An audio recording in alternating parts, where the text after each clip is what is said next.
မမမြင့်ခင်ဗျာမတွေ့ရလဲကြာပြီပေါ့လေခင်ဗျားတို့ OK ရအဲ့ဆိုရဲ့အနေထားရဲ့နောက်အခုစီမီနာကိုတက်ရောက်လာပြတဲ့အနေထားရဲ့နောက်ဟိုစီမီနာကိုတက်ရောက်လာတဲ့အခါကျတော့ဘလို့ပေါ့လေယုံကြည်မှုတွေနော်ဘလို့စီးပွားမှုတွေဘလို့စိတ်ထဲမှာဘလို့ခံစားလဲချက်ပြပြပေးပါ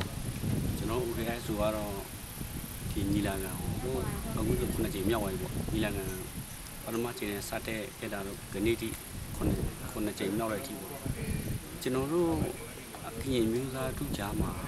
ဘာပြဿနာမှမရှိဘူးဗျာအထူးကကျွန်တော်တို့မှာကကျွန်တော်ခရင်မျိုးသားတို့အတွင်းမှာဒီ unity ဆိုတဲ့အရာကဟိုပျောက်ဆုံးနေ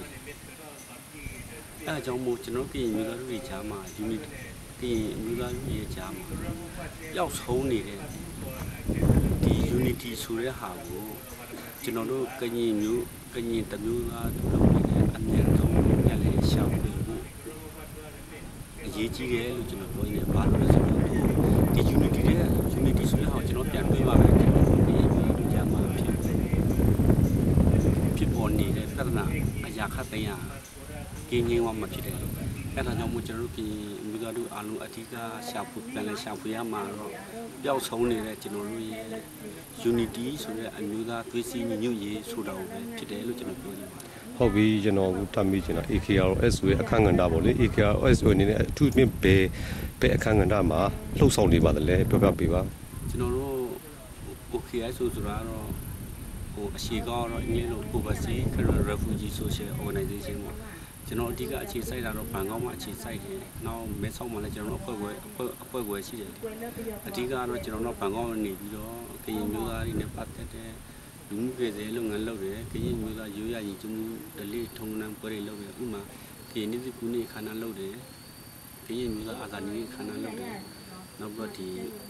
ဘွာကောင်လာပေါ့နော်ချီဗီမနာဖွဲ့ပွဲတွေလာခေါက်ပြီးစုပေါ့အဲ့ဒါတွေကျွန်တော်လုပ်တယ်။နောက်ပြီးတော့ဒီလူမှုကေစီကြီးတွေလုပ်တယ်အဓိကတော့အခုလက်ရှိပြင်ကျွန်တော်ပညာရေးကဏ္ဍပဲကိုလုပ်နေတယ်ဘာလို့ဆိုတော့ဘန်ကောက်ရောက်ရှိနေတဲ့ပုံမှန်ပြည်ကအနည်းဆုံး10နှစ်အွန်လိုင်းတဲ့ကလေးကျွန်တော်တို့ကွန်ပျူတာသင်တန်းတွေပါတယ်ကျွန်တော်ပြည်ရရှိတယ်အင်္ဂလိပ်စာသင်တန်းတွေပြည်ရရှိတယ်အဲဒီကနေတစ်ဆင့်အခြားကျောင်းတွေကိုဆက်ပြီးတော့သင်ကြားနိုင်ဖို့အတွက်ကျွန်တော်တို့ဒီအခြားပညာရေးဌာနတွေပညာရေးလို့ဆောင်တဲ့အဖွဲ့အစည်းတွေနဲ့ဆက်သွယ်ပြီးတော့ဒီကလေးတွေကိုပညာဆက်လက်သင်ကြားနိုင်မှုအတွက်ကျွန်တော်တို့ကူညီဆောင်ရွက်ပေးပါတယ်ဟုတ်ကဲ့အခုပြည်တွင်းပြင်ပကရှိတဲ့ကရင်တွေကိုရောက်မလာနိုင်တဲ့ဒီစီမီနာကိုရောက်မလာနိုင်တဲ့ကရင်တွေကိုပါတယ်များအမှားစကားပြောချင်ပါတယ်လေကျွန်တော်ပြောချင်တာကတော့အဓိကကတော့ကျွန်တော်တို့ကရင်တွေမှာပျောက်ဆုံးနေတာကတော့အဲ့ဒီ unity လို့ခေါ်တဲ့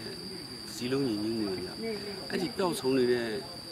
unity ဆိုတဲ့စီလုံးညီညွတ်မှုကိုကျွန်တော်ကရင်အမျိုးသားတို့အားလုံးအမြန်ဆုံးပြန်လည်ရှာဖွေကြဖို့ကျွန်တော်တိုက်တွန်းနေပါတယ်။ဘာလို့ဆိုတော့ဒါကျွန်တော်ကရင်တမျိုးသားတို့လုံးရဲ့အသက်သွေးကြောကဒီ unity လို့ပဲကျွန်တော်ပြောချင်ပါတယ်။ကျေးဇူးတင်ပါတယ်။ကျွန်တော်လည်းကျေးဇူးတင်ပါတယ်